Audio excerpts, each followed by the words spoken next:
কোরআনকে ভালোবাসার কারণে হযরত আবু বকর সিদ্দিক আকবর বানিয়েছেন।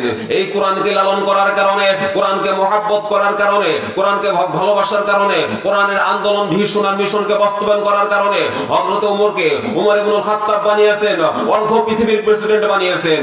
এই কোরআনকে লালন করার কারণে, কোরআনকে মহব্বত করার কারণে হযরত ওসমানকে জিন্নুরাইন বানিয়েছেন। এই কোরআনকে লালন করার কারণে, কোরআনকে মহব্বত করার কারণে হযরত আলীকে আসাদুল্লাহ গালিব কাফেরদের বাগ বানিয়েছেন। আর এই কোরআনের দাওয়াতকে বাধা দেওয়ার কারণে জ্ঞানীর পিতা থাকার পরেও আবু জাহেল মূর্খর পিতা যিনি বানিয়ে দিয়েছেন তিনি কে?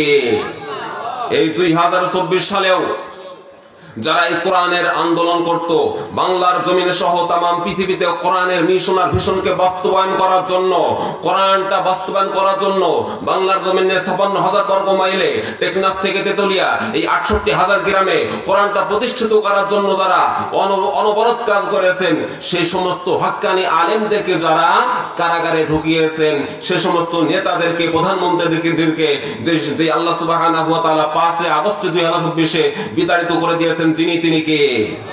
শুধু তাই না, সিরিয়ার প্রধানমন্ত্রী স্বৈরাচার জুলুমবাজ ফ্যাসিবাদ বাশার আল আসাদ, সে অত্যন্ত জুলুম করেছে, মুসলমানদেরকে হত্যা করেছে, ইসলামী আন্দোলনদের উপরে অত্যাচার, জুলুম, নির্যাতন, ইস্তিমরার চালানো হয়েছে। ছোট ছোট মাসুম বাচ্চাদেরকে রক্তপাত করেছে। ছোট একটা মাসুম বাচ্চা বলেছিল আমি আমার আল্লাহকে সব বলে দেব, ঠিকই বলে দিয়েছে। তোমার এই ক্ষমতা, তোমার এই পাওয়ার কোথায় গেল?